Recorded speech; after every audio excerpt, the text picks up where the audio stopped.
Welcome to my channel Echoes of Coin. In 1982, the US penny changed forever. 2 metals, 7 varieties, and a hidden treasure that still slips through millions of hands today. Could the next coin in your pocket be worth far more than a cent? The 1982 1-cent coin from the United States is one of the most fascinating, widely collected, and historically important coins in the entire Lincoln cent series. While to the casual eye it may look like just another small copper-colored penny, this particular year brought about one of the most significant changes in the entire history of the denomination. The story of the 1982 cent is deeply tied to the evolution of U.S. coinage, the rising costs of materials, economic pressures, minting technology, and the interest of millions of collectors who today seek out its many varieties.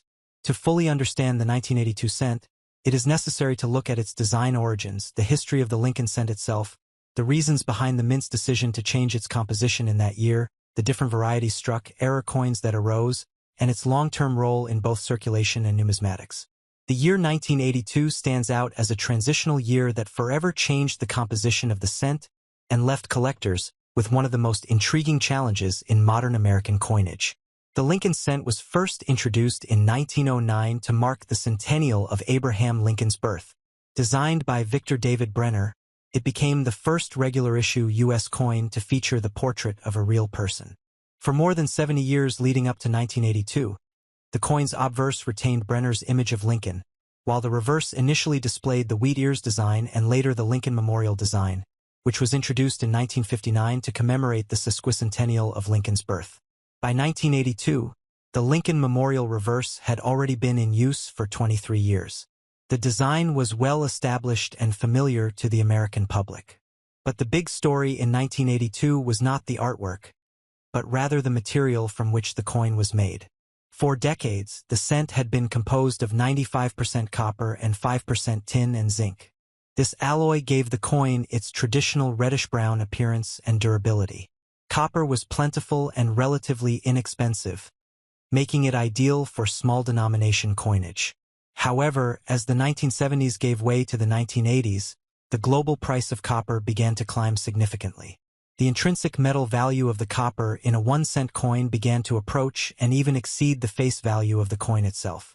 When the cost of producing a coin is greater than its denomination, it becomes economically impractical for the government to continue striking it in that form. The U.S. Mint faced a pressing issue: continue minting copper cents at a loss, or find a cheaper alternative metal composition. In response, the Mint decided to shift from the traditional mostly copper alloy to a copper-plated zinc core. The new cents would have a core of 97.5% zinc and be coated with a thin layer of pure copper, giving them the same color and general appearance as the earlier coins but at a fraction of the cost. This transition officially began in 1982. As a result, 2 different compositions of cents were struck during that year: the traditional copper alloy and the new zinc-based planchets.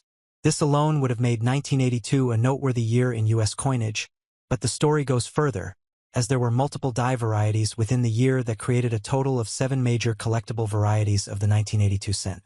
The varieties arose because, in addition to changing the composition, the Mint also modified the size of the date on the dies used to strike the coins. There were 2 different styles: the large date and the small date. This applied to both the Philadelphia and Denver mints, which struck the bulk of the nation's 1-cent coins. Thus, collectors recognized 7 distinct major varieties from 1982: the Philadelphia Mint Copper Large Date, Philadelphia Copper Small Date, Philadelphia Zinc Large Date, Philadelphia Zinc Small Date, Denver Copper Large Date, Denver Zinc Large Date, and Denver Zinc Small Date. The Denver Mint did not produce a small date copper cent, leaving that variety absent from the lineup. Each of these coins looks similar at a glance, but upon closer inspection, the details of the date and the weight of the coin reveal its identity. Identifying the difference between copper and zinc 1982 cents is a fundamental skill for collectors. The easiest method is to weigh the coin. A copper cent weighs 3.11 grams, while a zinc cent weighs only 2.5 grams. With a precise scale, one can quickly determine the composition.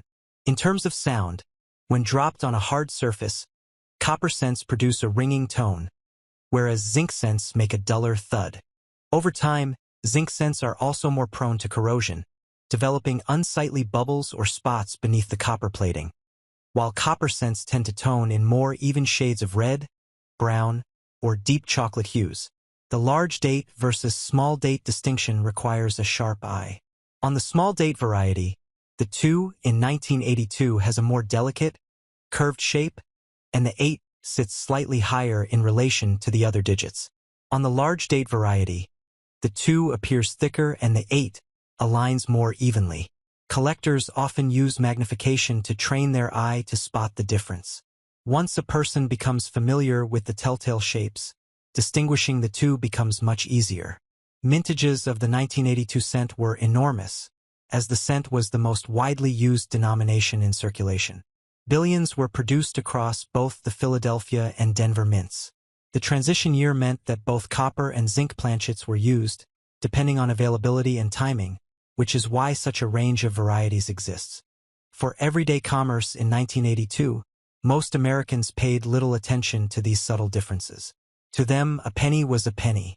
But for coin collectors and historians, these differences represent a rich field of study and a snapshot of how economic pressures directly influenced the nation's coinage. The shift from copper to zinc was not without controversy. Many Americans disliked the idea of a cheaper, lighter penny. The copper cent had been a fixture for generations, and some people felt the new zinc cents lacked the same substance and quality. There were also concerns about the longevity of the zinc cents, since the copper plating could wear off or develop flaws. Nevertheless, the mint maintained that the change was necessary for cost savings. Over the decades that followed, the zinc cent would indeed prove less durable, often corroding or developing pitting when exposed to moisture. Collectors today note that high-grade, problem-free zinc cents from the 1980s are far scarcer than their copper counterparts because of this issue. Error coins from 1982 are a major area of interest. Transitional errors exist where the wrong planchet was used. For example, there are known examples of 1983 cents struck on leftover copper planchets intended for 1982. Such pieces are highly prized because they provide physical evidence of the chaotic transition in production. Within 1982 itself, off-metal errors, die cracks, misstrikes, and plating errors can all be found. Plating bubbles on zinc cents are a common defect, and while they are not usually considered valuable, they highlight the technical challenges the mint faced in implementing the new composition. Double dies, though not major in 1982, are also a category collectors routinely search for. The collector market for 1982 cents is vibrant. Beginners often start by learning to identify copper versus zinc and then progress to distinguishing small date from large date. Assembling a complete set of all 7 major varieties is a rewarding challenge. High-grade examples, especially those graded by professional services as mint state red, command significant premiums, particularly for the more elusive small-date copper varieties. In circulated condition, the coins are common and typically worth face value, but uncirculated rolls, bags, and certified specimens reveal the scarcity of pristine survivors. Historically, the 1982 cent also represents the broader trend of debasement in coinage. Just as silver was removed from dimes, quarters, and half dollars in the 1960s due to rising metal prices, copper was essentially removed from the cent in the 1980s. The intrinsic value of coinage has long been a concern for governments, and the cent has been the focal point of such debates. By 1982, it had become clear that maintaining a pure copper cent was no longer viable. Today, the zinc cent remains in production, though the debate over whether to eliminate the penny altogether continues. The 1982 cent thus serves as both a historical milestone and a case study in the economics of modern coinage.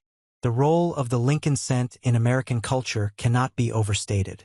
Generations of children grew up saving pennies in jars, filling Whitman folders with cent collections, and using them in everyday transactions.